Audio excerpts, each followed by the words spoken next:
Hola, ¿qué ¿Qué tal tal? Alejandro? Hola, hola grupo. Hola, ¿qué tal? ¿Cómo estás?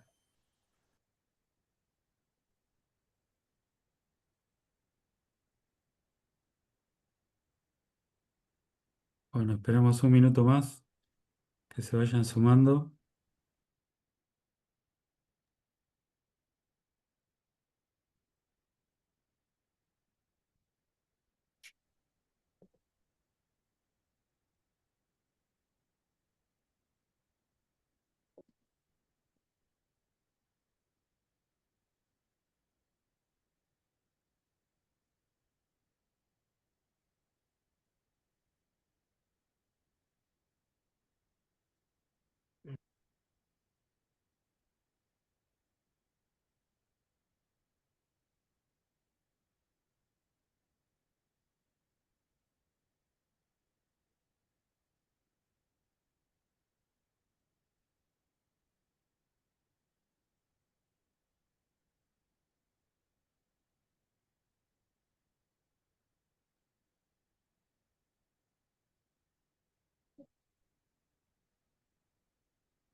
Hola Ale, Hola, ¿qué tal? María te saluda. Estoy en la oscuridad, estoy adentro del auto. Saludos a ¿Estás en la todos. oscuridad? ¿Estás encarnada? Sí.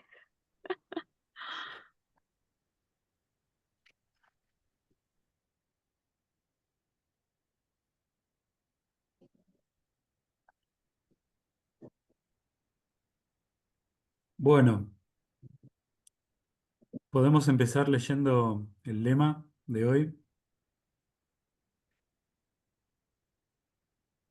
El lema de hoy lo traigo estuve en Estados Unidos unos 50 días, se me hizo un viaje largo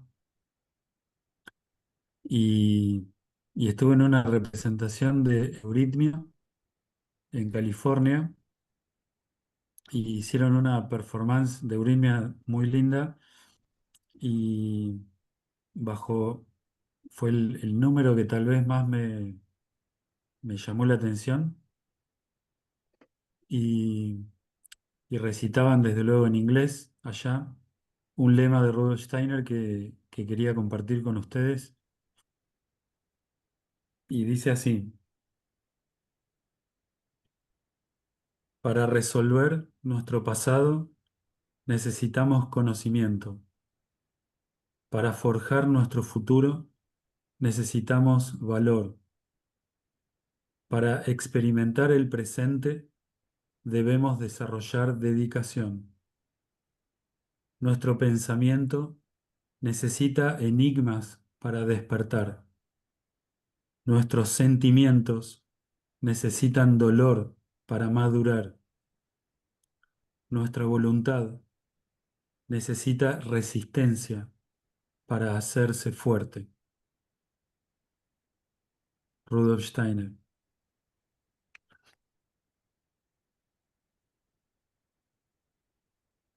Gracias.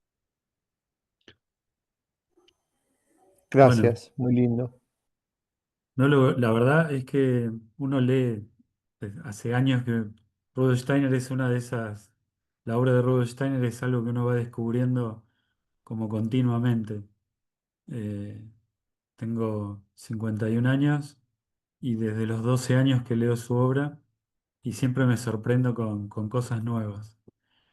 A veces tal vez, no sé si lo habré leído o no, pero, pero fue muy impactante además la presentación con la euritmia y una persona de la escuela acá sería el equivalente de formación del habla, allá lo llaman artistas del habla, arte del habla, el arte del hablar. Así que bueno, hoy nos toca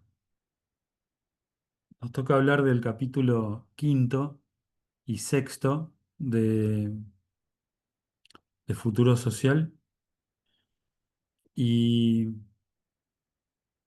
y estaba mirando los apuntes y digo, va a ser difícil hacer el capítulo 5 y 6 juntos. Era muy fácil ponerlo en el título y después cuando empecé a mirar solamente las notas que tenía y eso dije, claro, Eh, me empecé a reír y digo, bueno, eh, las intenciones están buenas, pero hace falta tiempo además. Y por otro lado dije, bueno, algo voy a decir.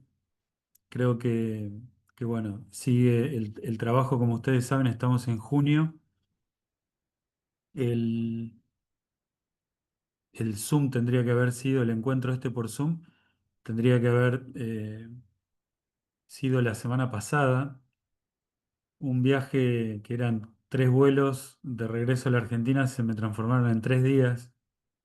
Así que se ve que los temas de seguridad con este tema de la guerra y demás, me revisaron como 2 veces, me bajaron del avión, me subieron del avión a toda la tripulación, ¿no? Así que fue como caótico y todos los vuelos estuvieron suspendidos. Así que justamente estaba volando en un vuelo interno después de varias demoras. Así que bueno, fue imposible hacer el Zoom y lo pasamos para esta semana.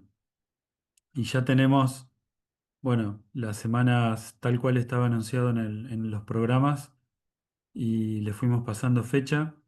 Eh, digamos, tenemos un encuentro presencial acá en julio, en Los Mangrullos, en la localidad de San Andrés de Giles. Y la idea de este encuentro es trabajar todo lo que es, digamos, vamos a dedicarle un día entero a Futuro Social, el 332A, que tiene como una moneda, tiene como otra cara, que es el 332B, que, bueno, el 332A tiene 6 conferencias y el 332B tiene 57 conferencias. Así que para los que les gustan los huesos, como a mi perra, agarrar un hueso por varios días es un buen programa para trabajar en conjunto las 57 conferencias que en realidad son conferencias que le dan como un enfoque práctico a todo lo que él dijo en el 332A, que tiene que ver con futuro social, esta esencia de la trimembración social y, y justamente poder, digamos, venimos trabajando desde marzo, abril, mayo, junio, venimos trabajando eh, futuro social. La idea sería completar y hacer un repaso de la parte A y sumergirnos en estas 57 conferencias del 332B.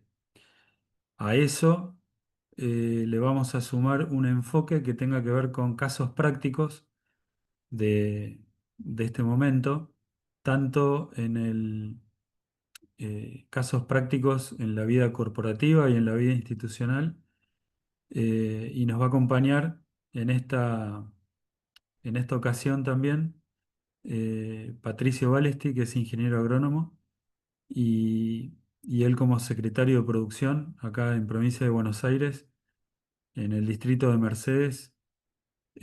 Bueno, viene trabajando hace tiempo con el impulso y la estructuración trimembrada que intentamos hacer en la empresa, Las Ondinas Pampeanas, donde trabajo. Y, y bueno, hace 4 años que venimos conversando y haciendo un trabajo de investigación acerca de determinados casos prácticos y cómo, bueno, digamos, cuáles son los enfoques de esta mirada de la trimembración social, las aplicaciones y, y sobre todo tratar de sumergirnos en el enfoque práctico de este tema. Así que bueno, desde luego que están todos invitados. En los mails del espacio económico hemos enviado la información. Pueden contactarme por WhatsApp, pueden llamarme por teléfono, escribir al mail y bueno, hacer todas las averiguaciones que necesiten hacer en relación a este evento. Eh, Alguna parte tal vez grabaremos, pero algo breve, no podemos grabar 5 días de encuentro. Eh, Así que bueno, están todos invitados. Hoy nos tocaba trabajar el capítulo 5 y 6. Quisiera decir para esto, ya hace un par de semanas que vengo acercándome de nuevo, entre el viaje y el trabajo, vengo acercándome a este libro otra vez. Y, y Y quiero enmarcar, digamos, antes de empezar, quiero enmarcar estos contenidos de Futuro Social, especialmente este capítulo, en algo que Rudolf Steiner menciona, un par de aspectos. Por un lado, él menciona que eh, el hombre, ¿sí? El hombre de la quinta época, es esta época post-Atlante, el hombre de la quinta época pretende resolver los problemas que se le presentan como si viviera en la cuarta época.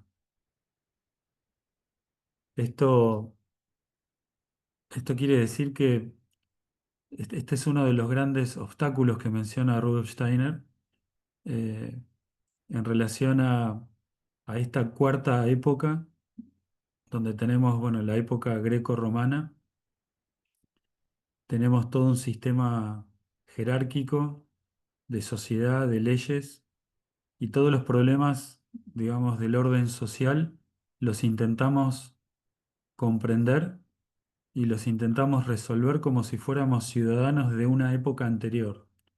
Y esto es un obstáculo, esto es un problema. Por otro lado, eh, por otro lado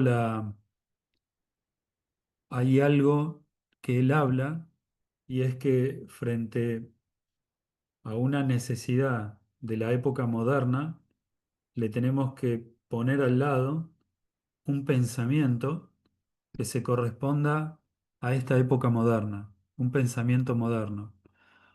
Y, y justamente esta es la indicación que da como para salir de este pozo de sentirnos habitantes de la cuarta época.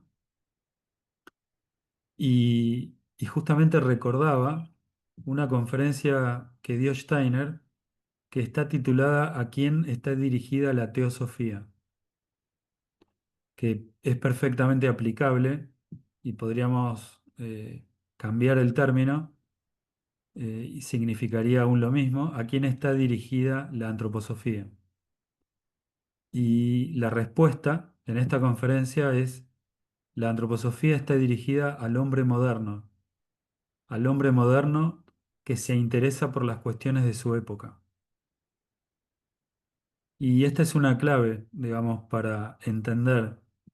La antroposofía no está dirigida a una persona que no tiene idea de los avances tecnológicos de la época, que no sabe, digamos, quién es el primer ministro y cuál es de economía o de salud y cuáles son las políticas que se están implementando.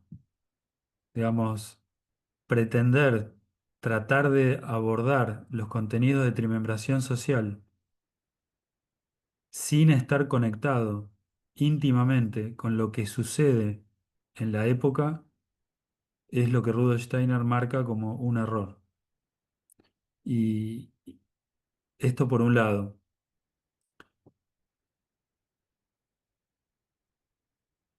Entonces, acá se da por un lado, digamos, lo que Rudolf Steiner exige, y lo exige, digamos, tanto, no sé, para ser un médico antroposófico primero hay que estudiar medicina en la facultad. Para ser un maestro, digamos, uno podría pensar en adquirir, digamos, un título, un certificado de maestro o terapeuta. Digamos, primero hay que entender, hay que sumergirse en el mundo moderno y hay que tener una comprensión de esto. Hay que tener una comprensión de las leyes, una comprensión de lo social, una comprensión de la vida cultural. Es decir, lo mismo vale lo que nombré como tecnología, lo mismo vale en cuestiones de arte. Digamos, trimembración social es algo que requiere un interés del individuo en todas las ramas de la vida del hombre en la modernidad. No solamente lo que él menciona como contenidos propios de la trimembración social, sino lo que ocurre en el mundo moderno, lo que la cultura nos ofrece. Desde luego que la obra de él introduce una serie de contenidos que desde luego que nosotros no aprendemos ni en la facultad ni en la escuela, eh, y que debemos eh, intentar profundizar en eso. Pero profundizar en esto implica estar al tanto de la vida moderna en la época, de lo que vive en la cultura de la época. Esto como piso. Y por otro lado, creo que creo que es importante, como marco también, tener en cuenta esta vida moral de la que habla tanto Rudolf Steiner cuando se refiere al, al organismo social y cómo el hombre se acerca desde todos lados, desde la vida cultural, espiritual, desde la vida jurídica, social, desde la vida económica, cómo, con qué actitud se dirige. Y él siempre habla de esta moralidad.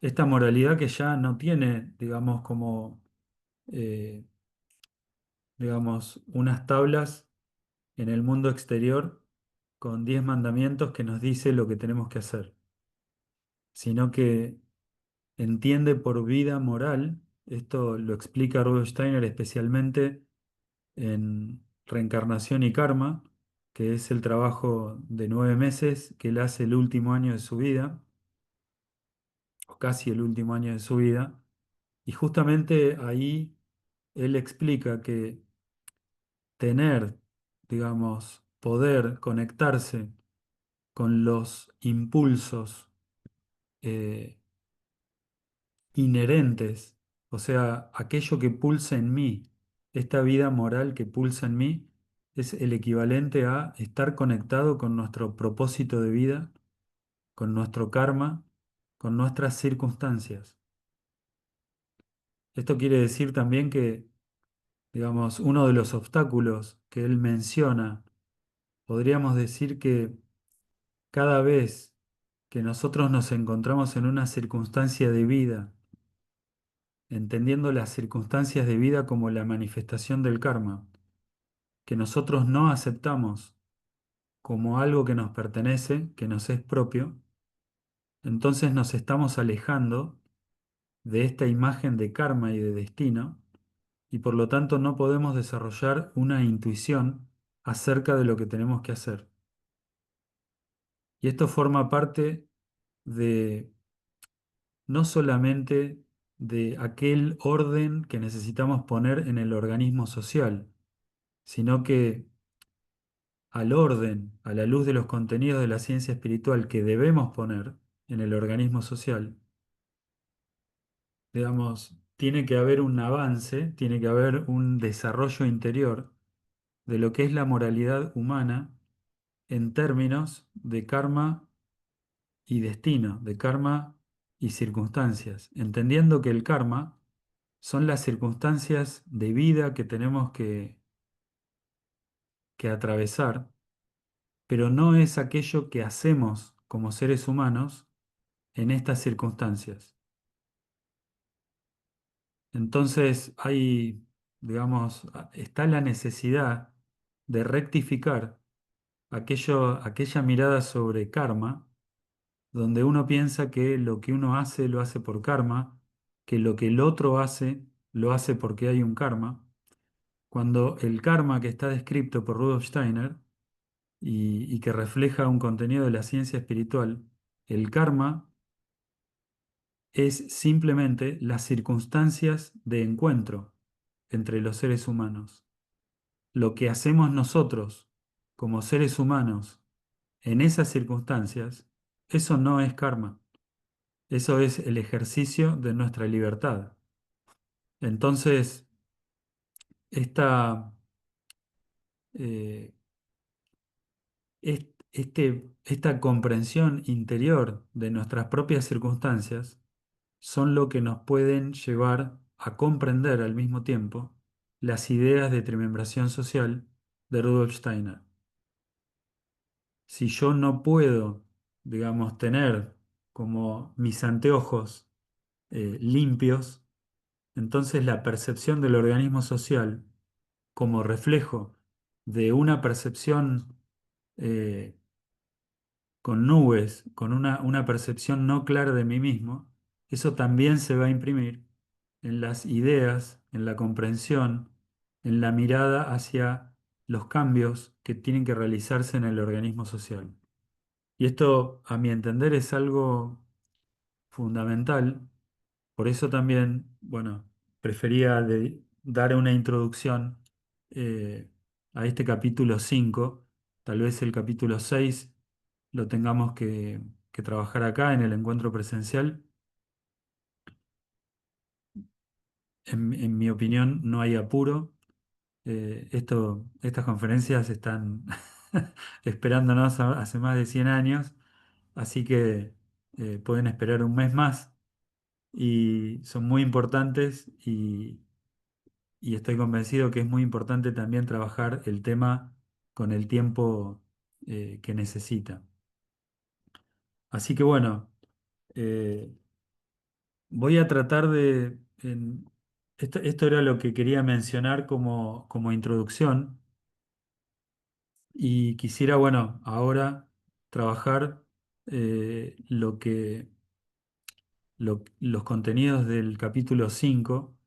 El capítulo 5 habla de cooperación entre la esfera cultural, la esfera política, social y la económica. Y quisiera en este punto atenerme a lo que Rudolf Steiner describe, y si tengo algo que decir lo voy a separar como un comentario personal. Pero quisiera en este punto ser muy ordenado y tratar de, eh, digamos, representar la obra de Rudolf Steiner lo más fielmente posible y tal vez en la conversación que nosotros tengamos, las preguntas y demás, siempre para mí es bueno distinguir entre los contenidos, si hay una pregunta sobre los contenidos de Rudolf Steiner, su mirada, la necesidad de ampliar eh, algo sobre eso, y también distinguir cuando nosotros tenemos una opinión sobre lo que Rudolf Steiner menciona, eh, y si tenemos una experiencia, un punto de vista.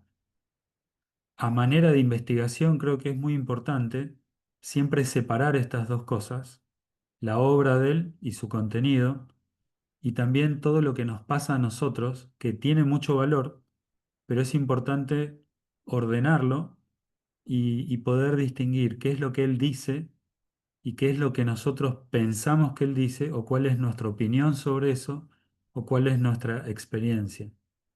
Y de esa manera, cada vez que hablamos, tener este orden, así podemos, digamos, no es que una cosa sea más importante que la otra, todo es importante, pero considero que así podemos conversar en forma ordenada y es mucho más fructífero. Bueno, esta, Rudolf Steiner en este capítulo cuenta, eh, sobre todo ya no está hablando sobre cada esfera de la vida del organismo social, sino que está hablando de las tres.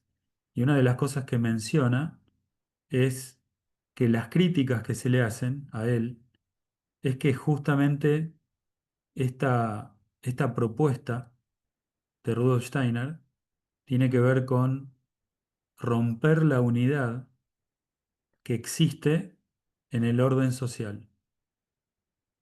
Y, y esto es algo interesante, porque el orden social, digamos, tiene a través, en esta época, 1925, está hablando, 1920, eh,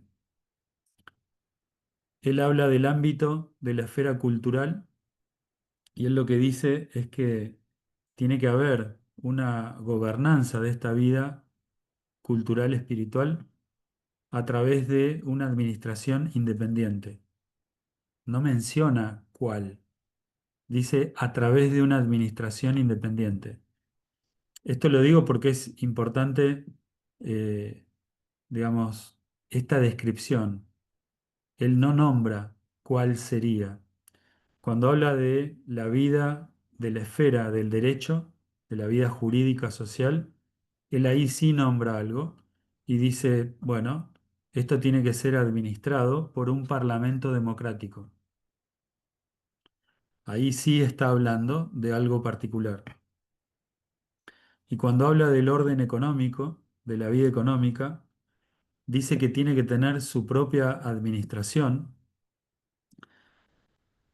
y esta administración, quienes estén sentados en esa silla, tienen que tener este conocimiento, esta competencia, habilidad, esta capacidad práctica. Y esto es algo, él empieza el capítulo así, y justamente lo que él dice es que en realidad la unidad, este es un pensamiento fundamental, dice que la unidad del organismo social no está creado por la estructura en sí misma, sino que la unidad está creada por los individuos que actúan con la intención de crear esta unidad. O sea, él lo que está diciendo es que estas esferas deben ser libres e independientes y que uno podría imaginarse que como hilos que están cosiendo una esfera con la otra, ¿sí?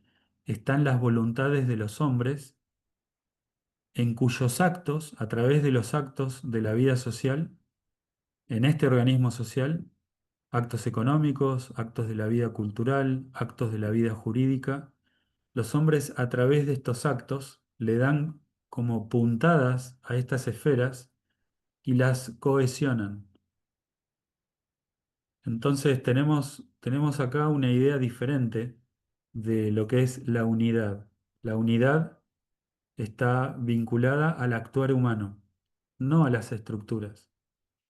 Y hoy tenemos una vida en el organismo social que justamente está, digamos, lejos de la propuesta de Steiner, pero la unidad está regida por la estructura misma. Entonces, esta es una de las distinciones fundamentales. Y una de las cosas que él menciona como ejemplo es, y en este ejemplo creo que tiene que ver con lo que hablamos al principio como introducción, él lo que dice es, pone como ejemplo la mercancía. Y empieza a hablar de las mercancías y dice que las mercancías tienen una triple naturaleza. Y que esta triple naturaleza de las mercancías está relacionada con la producción de la mercancía, la distribución de la mercancía, el consumo, o sea, la compra y el consumo de esta mercancía. Y él dice, ¿cómo podemos determinar el valor de esta mercancía? Bueno, en primer lugar, hay que considerar varias cosas. Podemos considerar esta mercancía, este bien, que puede ser un producto o un servicio, ¿qué tanto se necesita? ¿Quiénes necesitan de esto? ¿Cuánto necesitan de esto? ¿Cómo se relaciona esta mercancía con la constitución del ser humano? O sea, ¿qué aspecto del ser humano está siendo enriquecido, está siendo sostenido por esta mercancía? ¿Qué cantidad es necesaria? ¿Qué tipo de trabajo se está dispuesto a realizar por un ser humano para poseer esa mercancía?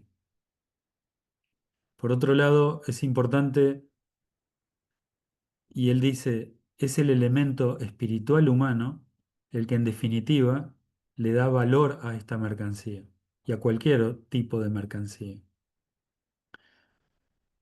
Y lo que él dice es que en este momento, en esta época, los bienes y cómo nosotros podemos comerciar los bienes están determinados por leyes, por disposiciones, y que justamente no estamos viviendo en un momento en el cual las libres asociaciones tienen, digamos, como un ámbito de libertad. Hoy en día existen muchas regulaciones en la producción, en la distribución y en la asociación, en todo lo que gira en torno a los bienes, producción, distribución, compra y consumo de bienes. Y justamente esta, una característica de la época es que estos bienes producidos estas mercancías están muy permeadas por todo tipo de condiciones legales. Y en este sentido,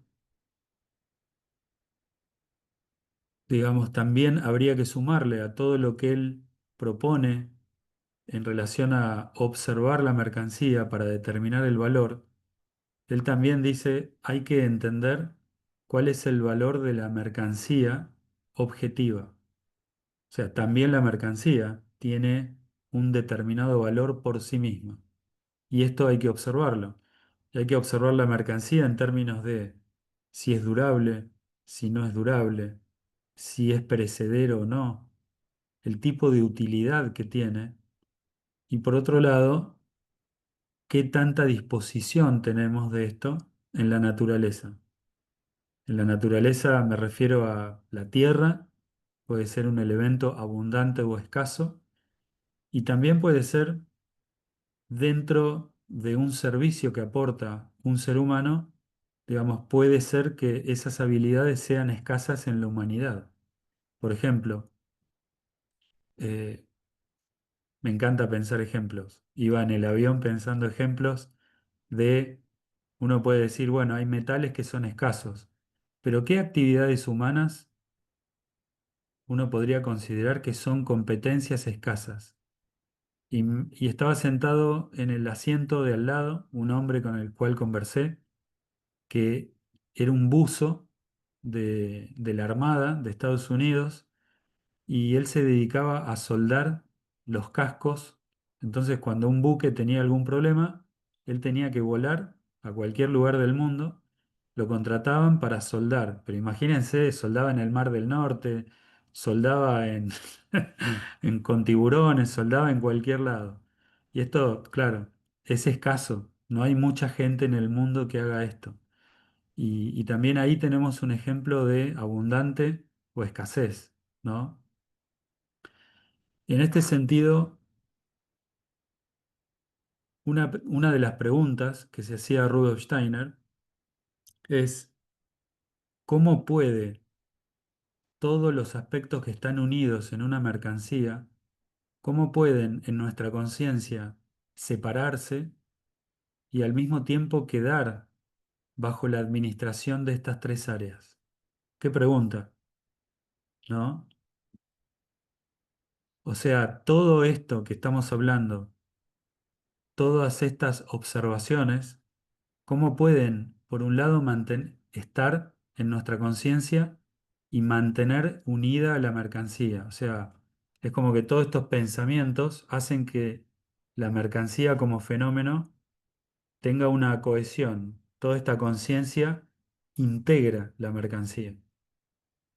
Entonces, eso por un lado. ¿Y cómo podemos hacer para que estos aspectos que están integrados a través de la observación puedan separarse en nuestra conciencia, pero al mismo tiempo separarse en las distintas áreas de la vida del organismo social?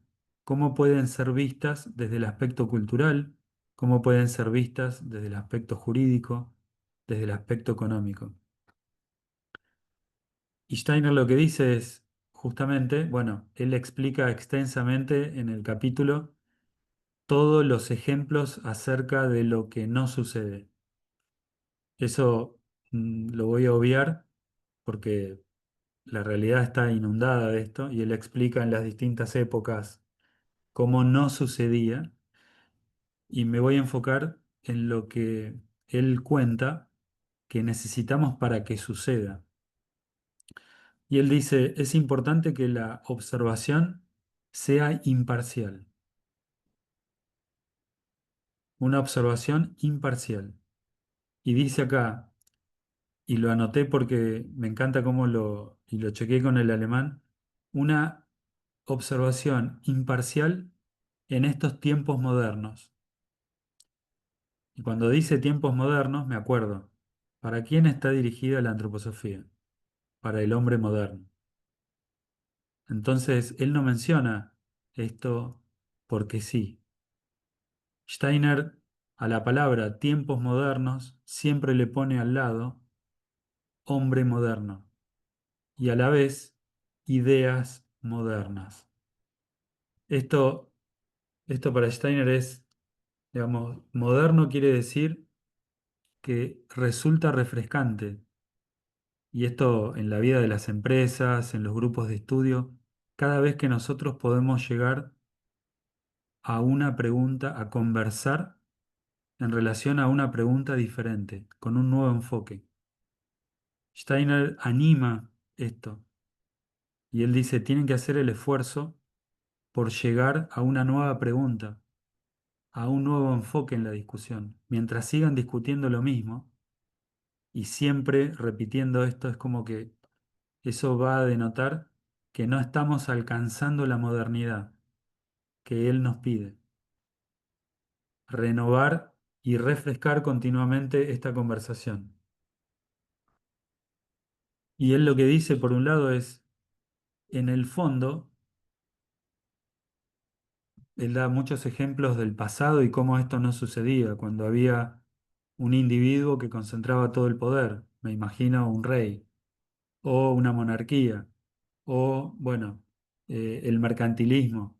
Digamos, hay muchas estructuras que él menciona en este capítulo, y él dice, siempre, en todas las épocas, el hombre tuvo una intuición acerca de la trimembración social.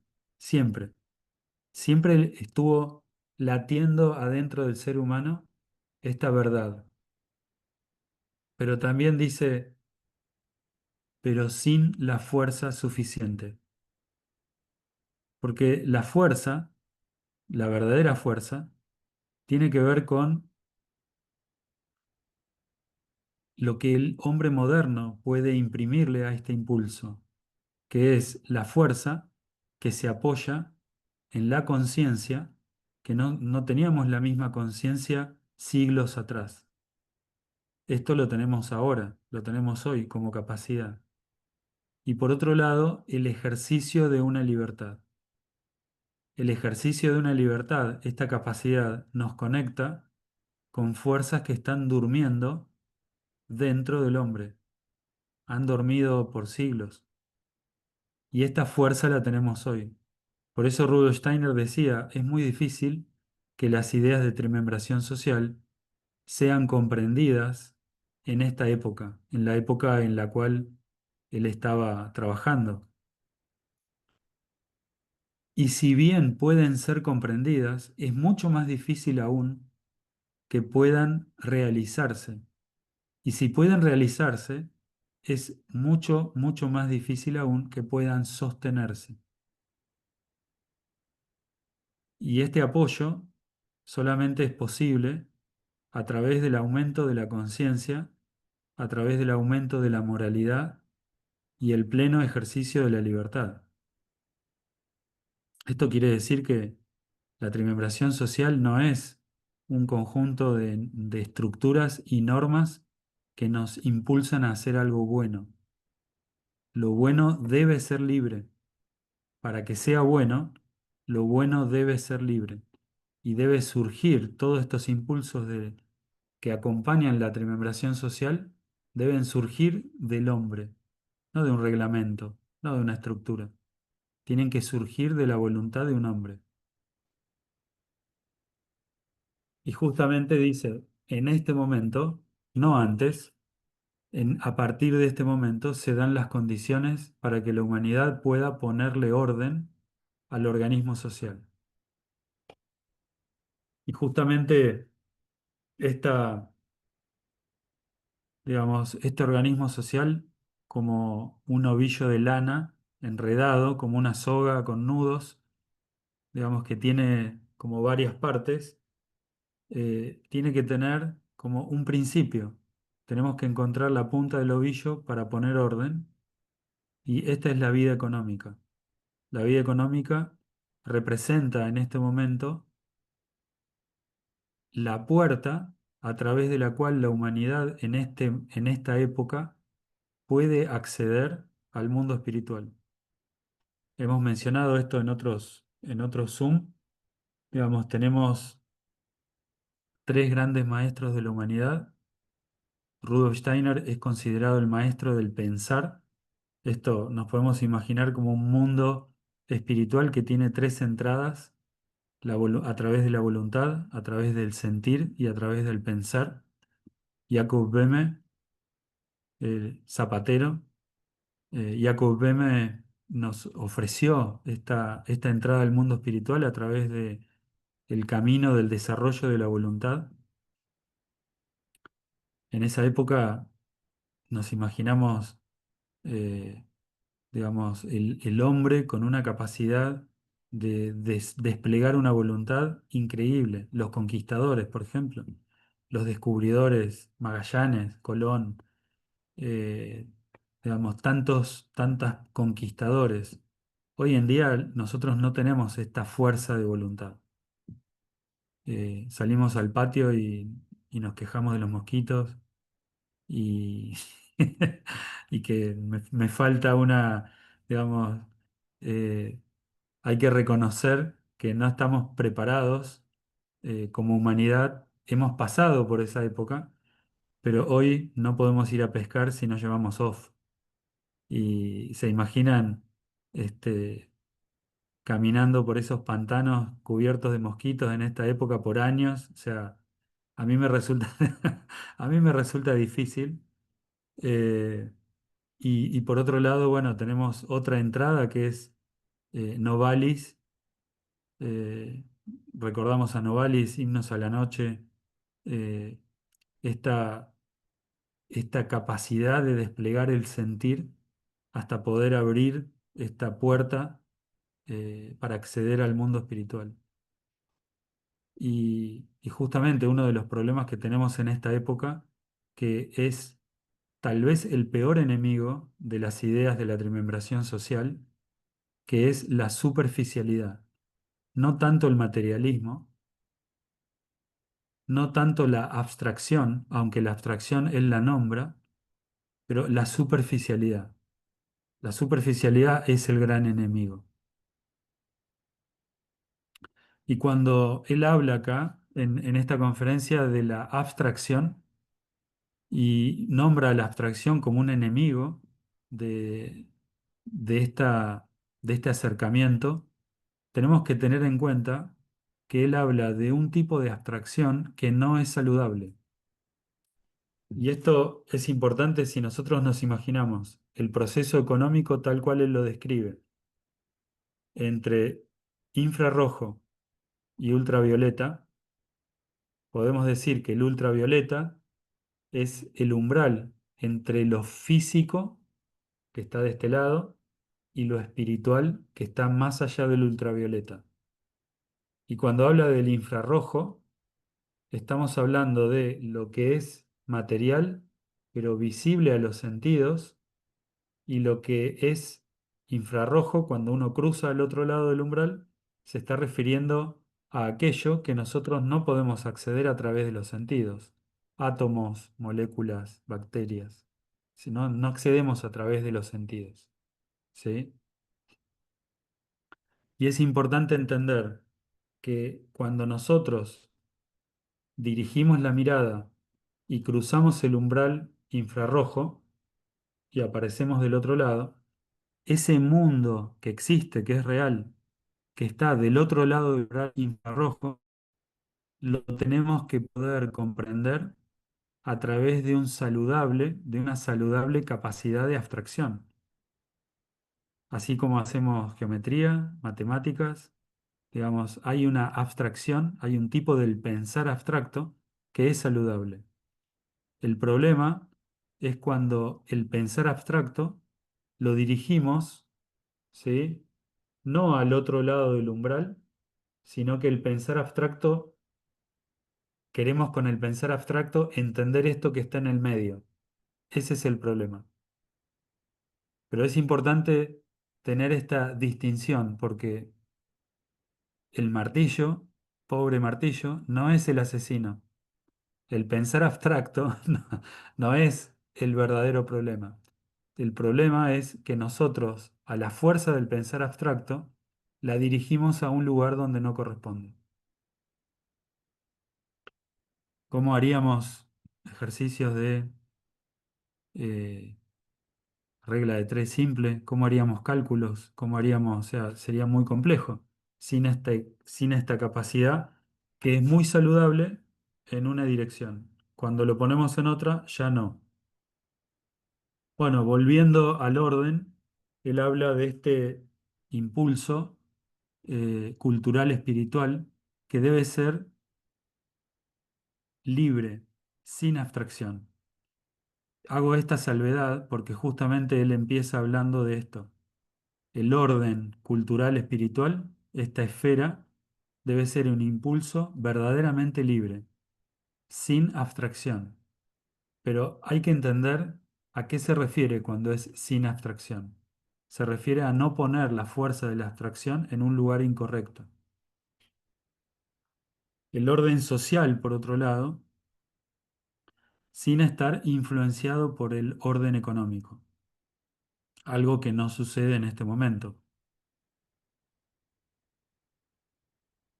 Nosotros, por ejemplo, acá, un ejemplo de esto es, acá en la Argentina, cuando queremos fundar una sociedad anónima, tenemos que emitir acciones del mismo valor. O son todas de 1 peso, o son todas de 10 pesos, o son todas de 100, o de 1000, o de 10.000. Pero no pueden tener distinto valor. ¿Por qué? Porque justamente si tuvieran distinto valor, uno podría decir, una persona que tiene una gran comprensión de la tarea que se va a llevar adelante en la empresa, podría tener muchas acciones de 1 peso, con lo cual con muy poco capital podría tener entre 1 y 5 acciones, entre 1 y 5 votos por acción. Con lo cual uno se imagina, ¿no? Uno dice, bueno, tengo la persona que realmente es competente en esta empresa, va a tener acciones de 1 peso con el máximo de votos, que según la ley argentina es 5 votos por acción. Un mínimo de 1 voto por acción.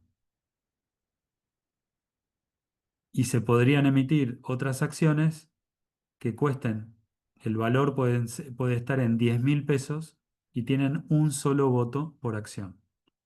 Esto haría que sería un mecanismo para que los que tienen más competencia en la empresa tengan el control político de la empresa, o sea, el control de la iniciativa.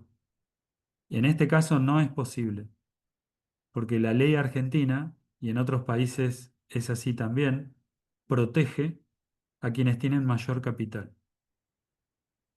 Y este es un ejemplo de cómo el poder económico ha plasmado, ha dejado su huella en los códigos civiles y comerciales, y cómo la vida económica, la vida que necesita ordenar su capital, no puede hacer lo que quiera, sino que hay una huella que seguir y es una huella muy fuerte. Esto, por ejemplo, en Suiza no ocurre. En Suiza puede haber es, acciones de distinto valor y cada empresa, los socios de la empresa los socios fundadores pueden determinar cuántos votos tiene cada uno. Con lo cual, yo no estoy diciendo que en Suiza se puede hacer una compañía de acuerdo a la trimembración social. Lo que estoy diciendo es que no hay un obstáculo para ello, porque en realidad no se trata de que el derecho promueva esto, simplemente que no interfiera. Ese es el punto. ¿Sí? No necesitamos que nadie promueva nada, necesitamos actos libres. Lo que necesitamos es no tener obstáculos y no necesitamos ninguna legislación particular, simplemente que se respeten los acuerdos entre hombres libres, nada más. Entonces, en relación al orden económico, Steiner lo que propone es necesitamos un nuevo orden económico con una nueva generación que tenga una nueva educación. Esto, digamos, lo que significa es, digamos, necesitamos una generación que pueda trabajar en la vida económica al menos 25 años para poder ver un cambio. Una generación. Y justamente tener, digamos, una generación que pueda, digamos, de alguna manera conversar, no someterse al, a este mundo del contexto jurídico. Y para esto también es importante que le pueda contar qué es lo que quiere hacer. Nosotros, como esta sí es mi opinión, creo que una buena parte de los problemas que tenemos, eh, y esto lo digo por experiencia, es que no le podemos contar al mundo, a veces, detalladamente y también en forma simple, quiénes somos y qué queremos hacer. Y este también es uno de los problemas de la trimembración social y de este movimiento, que tenemos que adquirir, desarrollar la capacidad de tener una máxima claridad de una forma simple. Y a veces ese es el punto. No, no es que todos los obstáculos están afuera, también nosotros tenemos obstáculos. Steiner lo que solicita es investigar a fondo las condiciones. Él lo que dice es, para ser una persona que se comprometa con estas ideales de lo trimembrado, necesitamos ser investigadores. Investigadores quiere decir que necesitamos entender cuáles son los límites que tenemos cuando queremos actuar en el organismo social de forma trimembrada. Y esta es otra pregunta. Es como, digamos, a ver, de alguna manera por un rato dejar de protestar por lo que sucede y decir, bueno, pero ¿qué es lo que quiero hacer? Ok, quiero hacer esto. ¿Y cuál es cómo quisiera hacerlo representando estas ideas de la trimembración social? ¿Cómo quisiera hacerlo? Y uno puede describir ese proceso y después pensar, ok, ahora voy a investigar cuáles son los límites que encuentro en el país donde estoy, en el distrito donde estoy. Vamos, esto es investigar. Investigar dónde están los obstáculos y palpar. De alguna manera es como empezar a palpar el mundo exterior y entenderlo. En en este punto, él habla en esta investigación de moral y ley. Este es un punto que toca repetidas veces y él lo que dice es que hoy justamente hay ideas sociales a través de las cuales eh, se intenta, se le intenta imprimir al organismo social una estrategia en la cual, digamos, a través de la ley, el individuo alcance la moralidad. O sea, sale Moisés, entran las leyes, ¿no? Pero siempre hay algo afuera. Y justamente, digamos, en estas, digamos, intenciones normalmente esconden estos deseos de quienes controlan la vida económica, que intentan transformar sus propios deseos en ideales morales, entre comillas, a través de las leyes. Y que, bueno, esto es algo que tenemos que aprender, digamos, a discernir. Y de, habla justamente del Estado y de cómo está formado el Estado, y habla del Estado en relación a estas tres esferas, como que el Estado es el que intenta darle una cohesión en la cual es el Estado a través del Estado el que intenta contener y darle forma, unidad a estas tres esferas. Claro, justamente cuando el Estado se hace presente es cuando el individuo no puede, ¿sí? Es cuando el individuo no puede actuar y darle él mismo la cohesión a las esferas que necesitan. Entonces, en justamente este es el núcleo, digamos, del capítulo, y él lo que dice es que la cooperación en las tres esferas es justamente lo que le da unidad al organismo social. Al principio empezó hablando de los individuos actuando y ahora está hablando de la cooperación en las tres esferas. Y que hay un prejuicio, hay un miedo en esta idea y es, che, pero si tenemos tres esferas completamente independientes, el organismo se va a desunir, se va como a disolver, no va a tener cohesión. Y él justamente lo que dice es que es al contrario. Digamos, la cohesión tiene que estar sustentada por la interacción y por la cooperación y por un estado de investigación constante donde todo el tiempo trato de interesarme por la vida de la otra esfera, las necesidades de la otra esfera y cómo puedo colaborar. En esta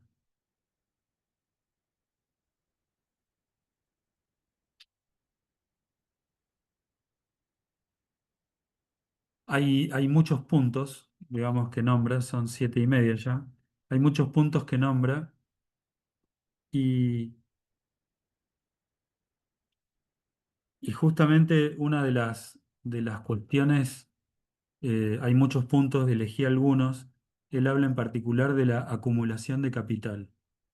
Este es un punto como el capital se puede acumular y él lo que dice es, en relación a la acumulación de capital, Rudolf Steiner manifiesta que es necesario, que la acumulación de capital es necesaria, pero que este capital tiene que estar en control de individualidades que puedan trabajar para el bien común.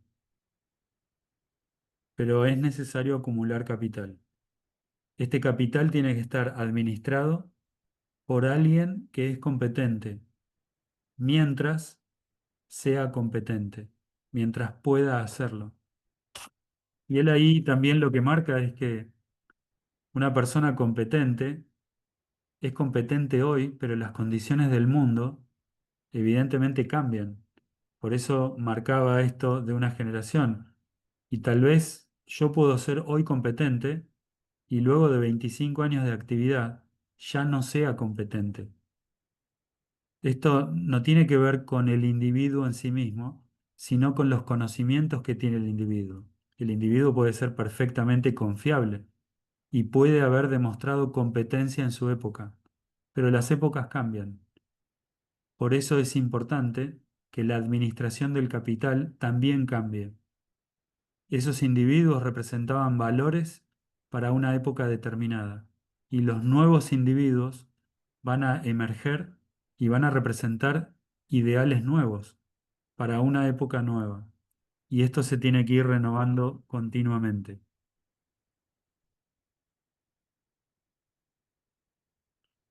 Una de las, desde luego que eh, hay digamos, algunos temas que son muy calientes, ¿no? En esta idea de los bienes de producción, en esta idea de eh, las tierras y a quién le pertenecen, cómo están reguladas por las leyes. Y justamente, bueno, él tiene estas ideas y por otro lado también en este sentido, cómo los impuestos pueden gravar algunas, algunas cuestiones de la vida económica con la intención de promover o no determinadas conductas. Para Rudolf Steiner siempre es muy importante el hecho de que, digamos, la ley no produce, no educa, no produce moralidad. La ley tiene que ser algo que esté al servicio de los acuerdos de los hombres.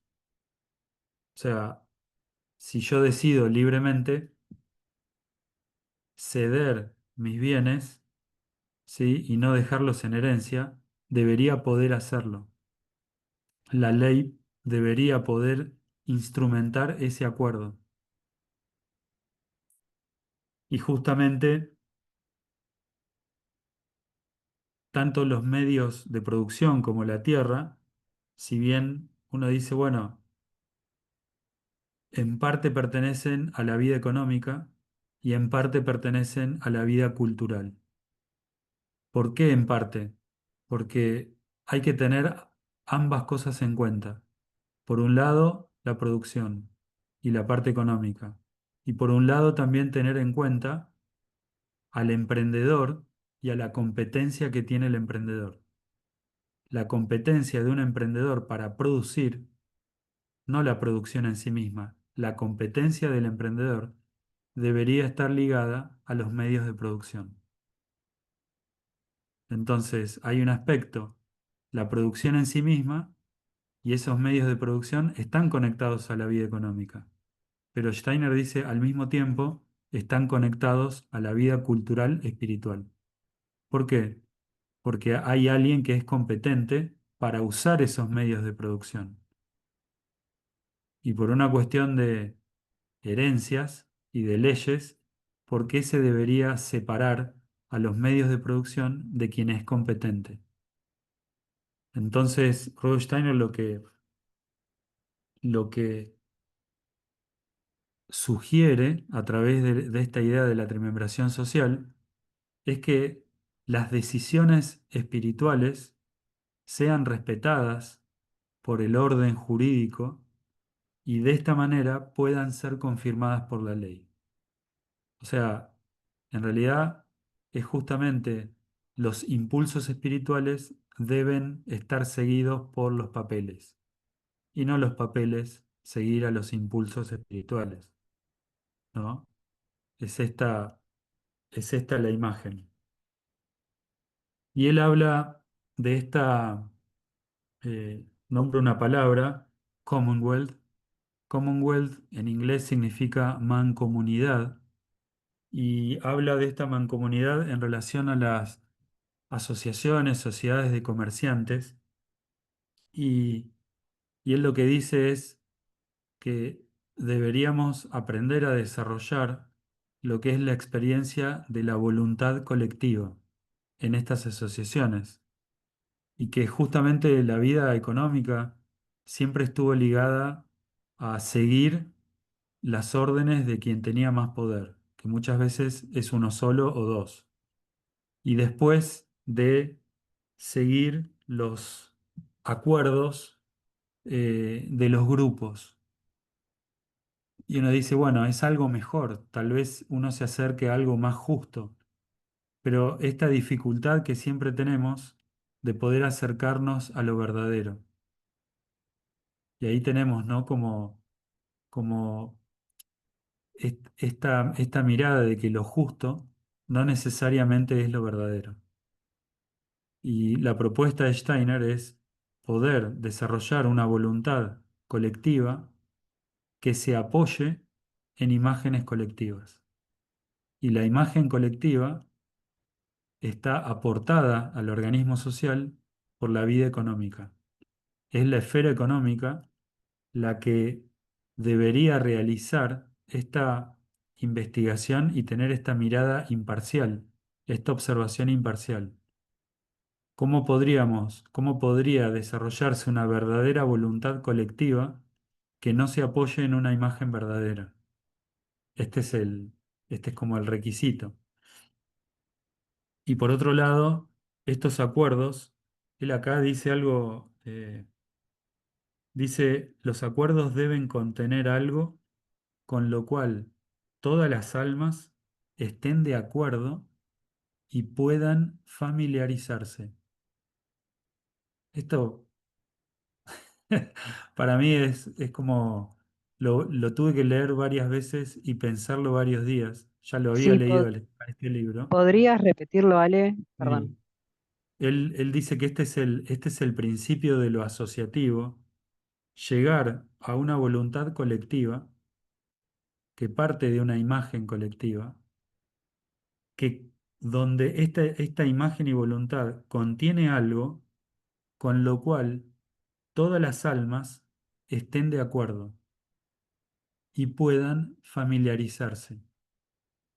O sea, esto de los acuerdos tienen que apoyarse en un piso común, en lo que todos, tal vez todos tengamos algunas diferencias, pero el acuerdo al cual se llegue tiene que ser un acuerdo que se apoya en el piso común que tenemos, no en las diferencias. Y justamente en este piso común tenemos que poder no llegar y actuar. Él lo que está diciendo acá es una palabra, es que las almas puedan familiarizarse. Esto es como, yo diría, es como una expresión de vivir en forma meditativa esta expresión de la voluntad y poder permanecer ahí un tiempo. Así es como uno se familiariza. Yo estaba en viaje y estaba pensando, ¿qué es familiarizarse? Familiarizarse es como encontrarte en tu casa, encontrarte cómodo, como, como ese tiempo que uno necesita. Entonces, él lo que dice es, por un lado, llegar a estos acuerdos, que representen un piso común entre todas las almas, pero además hay que darle al alma el tiempo para que madure. Esta expresión, familiarizarse, indica que hay un proceso de maduración que tiene que hacerse y que no podemos ir rápido, sin prisa y sin pausa. Sería, ¿no? Tampoco perder el tiempo, pero esto de que necesitamos un tiempo y tal vez sean muchos acuerdos los que lleven desarrollar esta vida trimembrada y necesitan este tiempo de elaboración.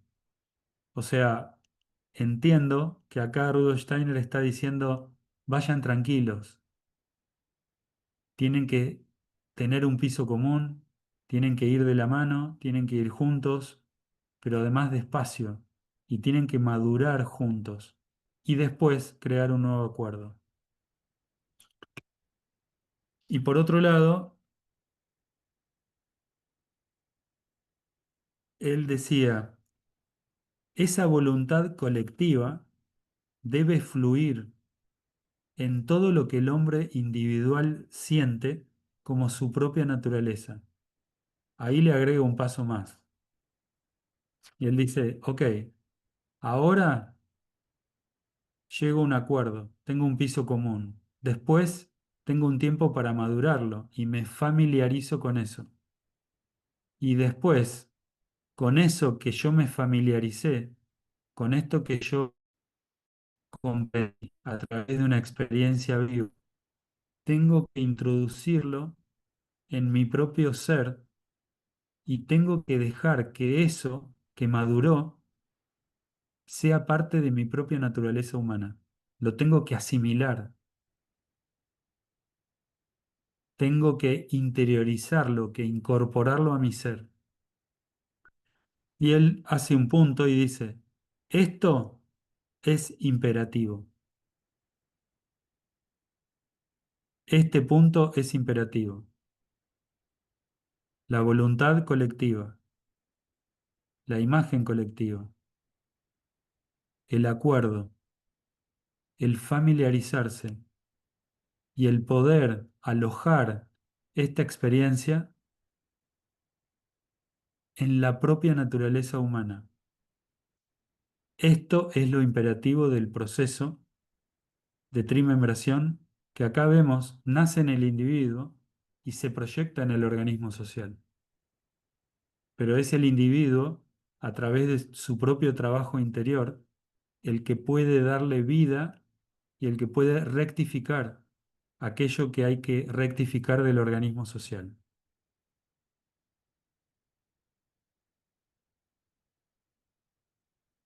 Y por otro lado, dice algo que pone al lado de este pensamiento, para terminar, que me gustó, y dice, este es como, bueno, y si todo esto que acabo de escribir no sucediera, entonces dice esto, dice, pero la esclavitud espiritual te hace reflexionar sobre el bien y el mal, lo verdadero y lo falso, lo bello y lo feo, dentro de la propia alma.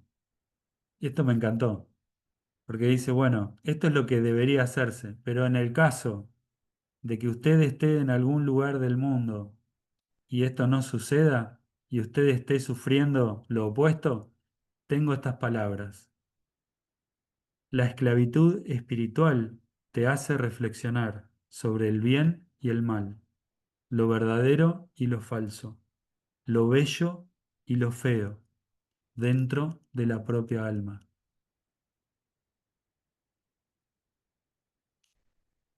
Esto me encantó y bueno, eh, este es el final de las reflexiones. El tiempo que tenemos, que es limitado. Y bueno, abro ahora pueden abrir los micrófonos. Y Claudia, ¿querías Una, comentar algo?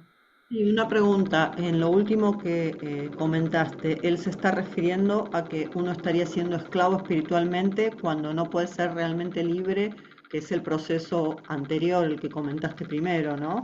Esa es Claro, él describió estos ideales de la trimembración social. ¿Qué pasa cuando no se llevan adelante? ¿Qué pasa cuando uno vive en otras condiciones que las que él propone? Por nosotros estamos ejemplo, en una esclavitud espiritual aún. sí, Perfecto, está, para bien. entender lo que quería decir. Claro. Gracias, Claudia. Sí, Laura. Hola, ¿qué tal? Hola, Laura. ¿Cómo te creció la barba? ¿Qué haces? ¿Cómo andan? Cuando hablabas del ultravioleta y el infrarrojo, Sí. el ultravioleta lo pusiste como el cruce del umbral, ¿verdad? Son dos umbrales. Uno es el Claro. umbral del mundo material al Sí, mundo espiritual. sí. En ese lugar, por ejemplo, la actividad económica cercana al ultravioleta son las finanzas. Y Y cuando, sí, y cuando vas al infrarrojo, que el infrarrojo se puede ver con lentes, digamos, del mundo material. claro, eso es como cuando vas a ver una película 3D al cine, viste que te ponen esos Sí. anteojos y con eso podés ver la submateria. Ahí, al lado de ese umbral, Rudolf Steiner menciona a todas las actividades que están relacionadas con los ritmos de la Tierra. Por ejemplo, la agricultura. Pero, por ejemplo, también, no sé, yo estuve en este viaje con un instructor de esquí y él también depende de la nieve que haya para poder trabajar. Así que no solamente es la agricultura, sino que hay muchas actividades que no son agricultura, que están íntimamente relacionadas con los ritmos terrestres, con la naturaleza.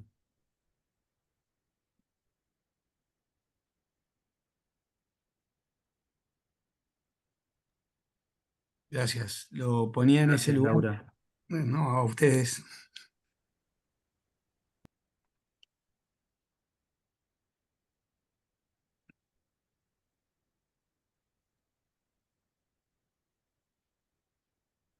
Carla Mazzini. Ahí está. Ahí está. Carla. Sí, perdón. Cuando hablabas acá lo último, esto de la mancomunidad, así como paso un chivo, me hizo pensar mucho en el camino decisorio, que es la herramienta metodológica que aprendemos a usar en el programa Germinar, que es de procesos grupales, ¿no? Y todo lo que explicaste me hizo acordar como a todos los pasos de como de esa metodología, que de hecho el primer paso es como plantear una imagen de la situación, ¿no? Un grupo plantea un objetivo a alcanzar, una pregunta, una problemática, un conflicto, y es como que se escuchan todas las voces. Entonces es un momento donde todo se abre.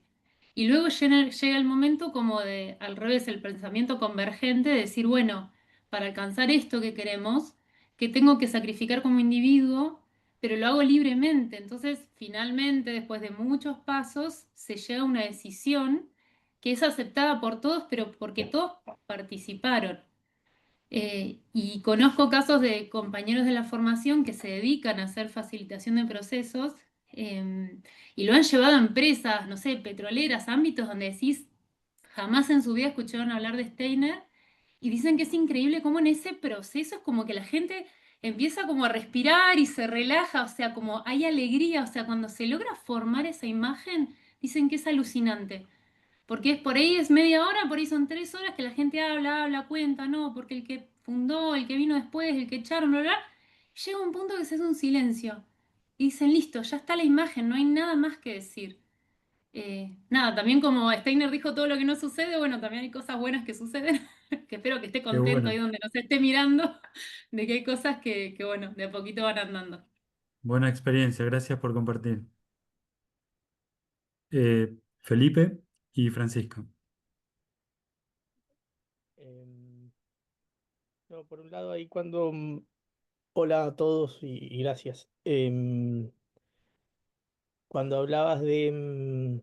cuando habla el texto de la moralidad y de la vida cultural y espiritual, ahí justamente también aparte de estar en este libro Karma y Reencarnación o Reencarnación y Karma, también Ujú. yo venía leyendo, venimos leyendo la filosofía de la libertad y en el capítulo 9 justamente lo desarrolla muy bien, aunque mi duda es cómo ese ámbito jurídico legal a partir de las leyes que actúa sobre la moralidad, cómo traducirlo al tema de los derechos, porque justamente ahí habla también de derechos. Entonces, cómo las leyes eh, a través de los derechos actúan sobre la moralidad. Y eso, al parecer, es una cuestión moral el actuar de las personas, ¿no? Entonces, un poco mi duda es la moralidad y el derecho impuesto por la ley. Bueno, ahí él lo que habla en otros libros también, no solamente en Futuro Social, es esta eh, escucha. Por ejemplo, cuando Steiner habla sobre los medios de producción y cómo los medios de producción en principio deberían quedar en manos de personas competentes, uno diría, bueno, él habló específicamente, por ejemplo, que esto no implica desheredar a los herederos de esos bienes, pero sí que tal vez no les corresponda la totalidad de los bienes como sucede ahora. Pero esto también hay que entenderlo como un proceso en el cual, digamos, tenemos que tener muy en claro que es un proceso que la humanidad tiene que pasar porque lo bueno debe ser libre, si no deja de ser bueno. Entonces, hay un montón de ideas, yo escucho y a través de colegas, escucho un montón de ideas que están buenísimas. Uno dice, qué bueno, pero qué bueno si todos lo hicieran voluntariamente. Ahora, sería, sería justamente lo que sería un ejemplo para Steiner, a mi entender, de un actuar prematuro. Y creo que en esto Steiner siempre cuenta, el proceso del desarrollo del yo es algo muy lento, lleva tiempo. Y también tenemos que tener esa paciencia y justamente él hablaba del actuar de estos ideales de la trimembración social en pequeñas comunidades, las asociaciones, la vida trimembrada en los impulsos corporativos, en las empresas, y poder contarle al mundo cuál es la experiencia, no intentar que esto se transforme, digamos, bueno, en un mecanismo, sino justamente que algunas comunidades pueden hacer una experiencia y contar al mundo el resultado de la experiencia. Entonces, esta es la verdadera forma en que la vida cultural, una nueva iniciativa a través de la vida cultural en una comunidad o en una empresa, puede mostrarle a la vida jurídica cuáles fueron los ecos de esta experiencia, cuáles son los resultados. Entonces, a mí me pasa, por ejemplo, no sé, el modelo de empresa de las ondinas pampeanas, el estatuto y el ordenamiento de capital, se hizo de una determinada manera. Es algo inusual en el derecho argentino, pero, por ejemplo, es bueno contarle esto a dos o tres legisladores que puedan ver cómo esta experiencia fue diferente y cuál es el resultado. Entonces, de nosotros también depende que nos podamos comunicar con las áreas correspondientes, con quienes tienen capacidad profesional y a la vez están empoderados para poder al menos proponer leyes diferentes. Estos son procesos que son largos y bueno, llevarán el tiempo que lleven. No depende todo de las personas que tomen iniciativas nuevas. Pero por otro lado, yo muchas veces me pregunto, ¿cuál es mi contribución al mundo en relación a mostrarle al mundo el fruto de mis experiencias? Y necesito agendar eso en mi año, ponerle reuniones, ir y comentarlo y difundir lo que estamos haciendo como a personas que tienen el poder, la capacidad de levantar una mano y votar una ley o vetar una ley o diseñar una nueva. Digamos, esto tiene que llegar. Y cuantos más seamos, más fuerza vamos a tener.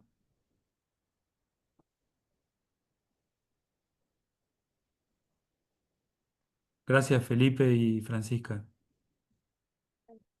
Gracias.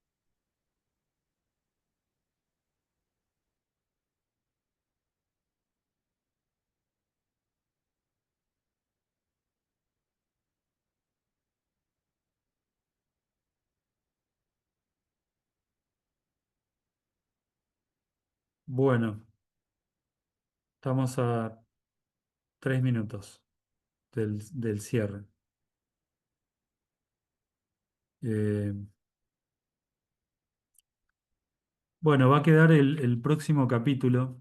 Yo una de las cosas que quería comentar, por ahí lo puedo decir en 2 minutos, es importante, ahí en el capítulo 6 lo pueden leer, habla de las almas nacionales.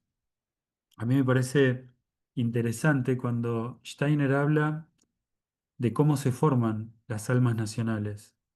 Y, y él dice que las almas nacionales se forman a través de los actos morales de determinadas personas en una nación y que los actos morales nutren a las entidades espirituales, en particular a los arcángeles. Y estos arcángeles, cada vez que nosotros realizamos un acto moral, el acto moral, nosotros dormimos a la noche y el acto moral nos es quitado. O sea, nos despertamos al otro día y estamos más livianos. Y de los actos inmorales, nosotros dormimos a la noche y el mundo espiritual no deja entrar esos actos inmorales. Entonces, cuando nos despertamos por la mañana, nos sentimos como si lleváramos bolsas de arena y, y por otro lado tenemos como un espacio ocupado en nosotros.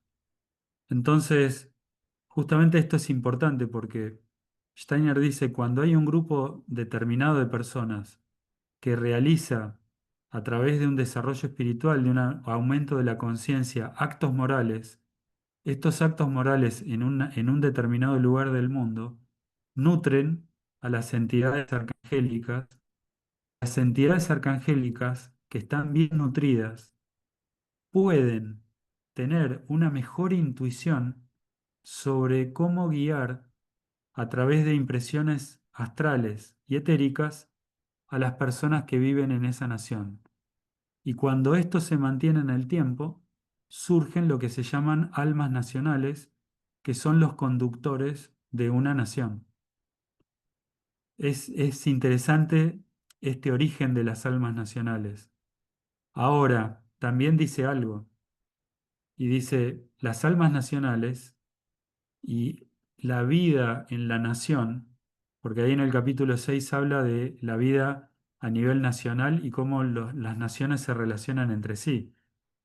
Es importante tener en cuenta que las almas nacionales, estos arcángeles, cuando ya tienen mucha fuerza, generan como un efecto colateral y es que imprimen tanta dirección a los individuos de la nación que a veces es como que les generan una huella en el astral y en el etérico que es demasiado firme y su voluntad es como que no puede ser completamente libre. Esto quiere decir que un arcángel del nacional puede de alguna manera influir estructurando demasiado la voluntad del individuo.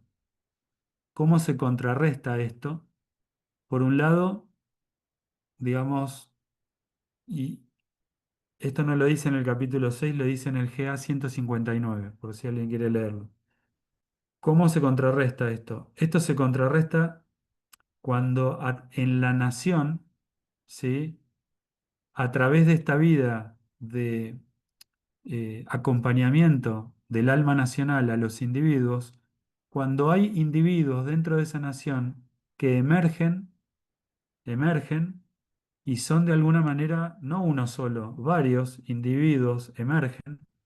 Entonces, estos individuos de alguna manera rompen el molde creativamente, artísticamente, en este arte social, rompen el molde y emergen renovando la vida de la nación. Y esto es necesario porque de esta manera el arcángel que conduce los destinos de esta nación tiene, a través de los individuos que emergen, tiene una mirada renovada. Entonces, acá es justamente donde se da esta idea poderosa de la trimembración social, que el individuo y la humanidad o la comunidad tienen que desarrollarse al mismo tiempo. Y es muy importante que estas ideas de comunidad no ahoguen los impulsos espirituales del individuo, sino que al contrario, les den espacio para emerger. Porque si no, estamos frente a lo que llamamos nacionalismos. Y si miramos las noticias, vemos lo que sucede con los nacionalismos. Es algo muy interesante porque esto toca realmente una realidad que bueno, estamos viviendo en forma aguda y simplemente quería dejar este pensamiento para que acompañe, si tienen ganas, la lectura del capítulo 6. Tardé 4 minutos, no dos. Bueno, eh, Gracias, Alejandro.